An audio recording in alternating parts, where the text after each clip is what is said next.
Hello guys, आज मैं आप लोगों के साथ शेयर कर रही हूँ राजमा मसाला की रेसिपी, जो कि बहुत ही ऑथेंटिक तरीके से बनाएंगे और काफ़ी रिच बनेगी ये रेसिपी। तो इस वीडियो को आप आखिरी तक ज़रूर देखिएगा। पूरी रेसिपी फुल वीडियो आप देखने के बाद ही समझ पाएंगे।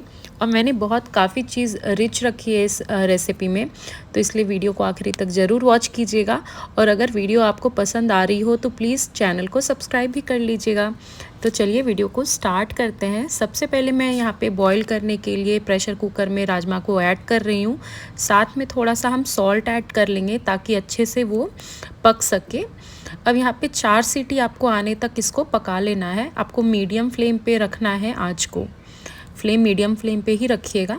यहाँ पे मैं 2 टमाटर का इस्तेमाल कर रही हूँ, लेकिन काफ़ी जगह जो राजमा मसाला बनाया जाता है ना, बहुत लोग टमाटर थोड़ा विशेष कर के मतलब बहुत ज़्यादा क्वांटिटी में भी ऐड करते हैं। अगर आप टमाटर के ज़्यादा शौकीन है तो आप भी ऐड कर सकते हैं, इसमें कोई प्रॉब्लम नहीं है। लेकिन इस तरह से अगर आप बनाएंगे ना तो सारी चीज़ें बैलेंस रहेगी। तो मैंने यहाँ पे 2 ही टमाटर लिए हैं। और प्याज को मैं मोटे मोटे इसलिए कट कर रही हूँ क्योंकि हम इसे चॉपर में चॉप कर लेंगे। क्योंकि यहाँ पे या तो आप पेस्ट यूज़ कीजिएगा प्याज का, अदरवाइज़ आप यहाँ पे इस तरह से चॉप कर सकते हैं। बेसिकली हमें जो ग्रेवी बनानी है वो थिक ग्रेवी बनानी है, तो इस हिसाब से आपको प्याज को भी रखना होगा। या तो आप इसे पीस भी सकते हैं। पीसे हुए प्याज क्या हो जाता है ना कि जब आप उसे कढ़ाई में ऐड करेंगे ना तो थोड़ा टाइम ज़्यादा लेता है, मतलब एज़ कम्पेयर टू चॉप्ड प्याज या फिर कटे हुए प्याज से भुनने में काफ़ी वक्त ले लेता है।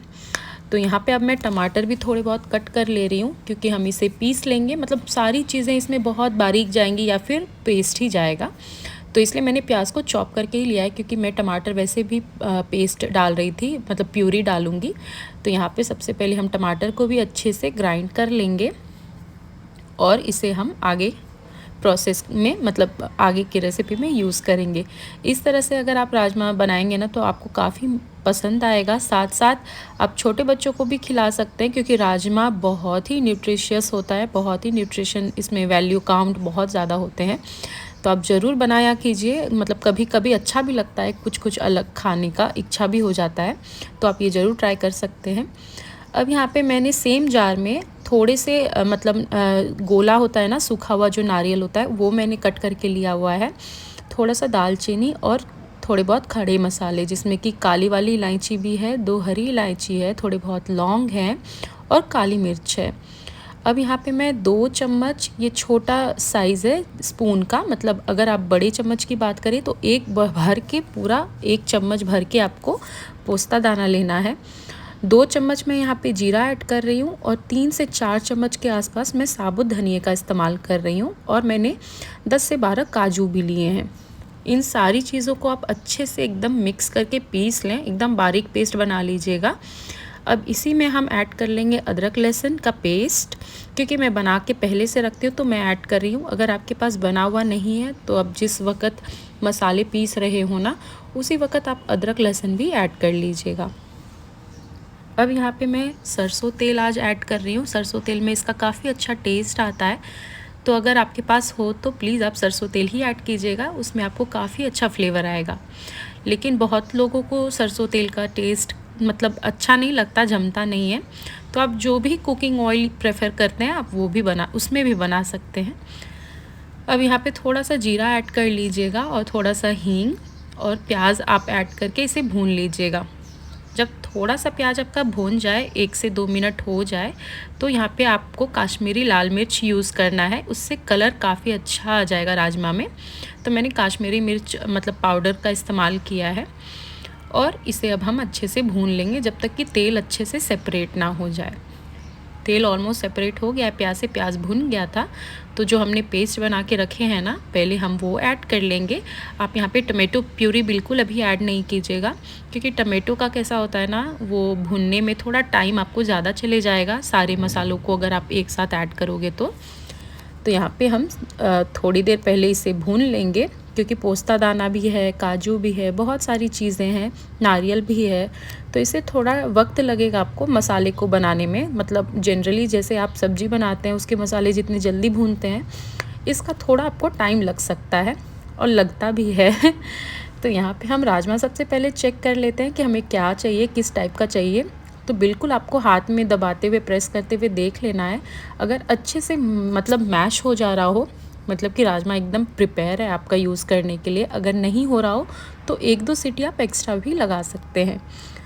अब मसालों को आप ढक के ज़रूर पकाइएगा, क्योंकि ना ये बहुत ज़्यादा मतलब पॉपअप होंगे, तो हो सकता है आपका मतलब हाथ या फिर फेस वगैरह पे अगर आए तो जल जाए आप, तो इसलिए इस चीज़ का ज़रूर ध्यान दीजिएगा और ढक के ही इसको आप पकाइएगा।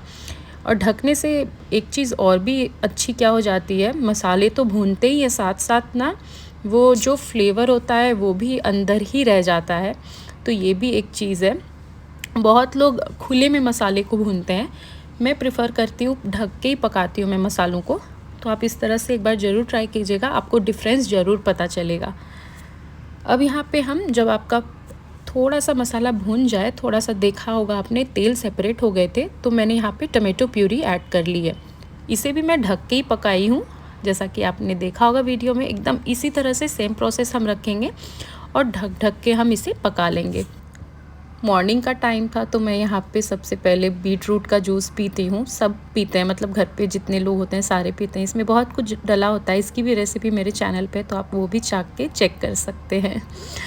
अब यहाँ पे सबसे पहले हम चेक कर लेंगे कि हमारे मसाले का क्या कंडीशन है। ये अच्छे से भुन गया था, और मसाले जब ये आप भून रहे हो ना, तो बहुत फ्लेम को स्लो पे ही रखिएगा। उससे स्लो पे जो मसाले भूनते हैं ना, उसका कोई जवाब नहीं है। मतलब फास्ट पे तो आप भून लेते हो, लेकिन स्लो पे जितना धीरे धीरे आप मध्यम आंच पे पकाओगे ना कोई भी चीज़, वो काफ़ी टेस्टी बनती है। इसलिए थोड़ा आप इसे टाइम लेके ज़रूर पकाइएगा, एकदम प्यार से बनाइएगा, आपको काफ़ी मज़ा आएगा। लास्ट में मैंने थोड़ा सा चाट मसाला यूज़ किया है, थोड़ा टैंगी फ्लेवर के लिए। और आप इसे थोड़ा ढक दें ताकि राजमे के अंदर भी सारी ग्रेवी अब्जॉर्ब हो जाए और वो टेस्ट अपने आप में भी ले आए एक अलग सा। और यहाँ पे अब मैं थोड़ा सा हरा धनिया ऐड कर रही हूँ, क्योंकि हरे धनिया के बिना तो सारी चीज़ें हमारी इनकम्प्लीट होती हैं। लास्ट में मैंने थोड़ा सा बटर इस्तेमाल किया है। ये रेसिपी कैसी लगी कमेंट करके मुझे ज़रूर बताइएगा, और राइस ज़रूर बनाइएगा इसके साथ, नहीं तो ये इनकम्प्लीट है। Thank you so much for watching this video. Bye and take care.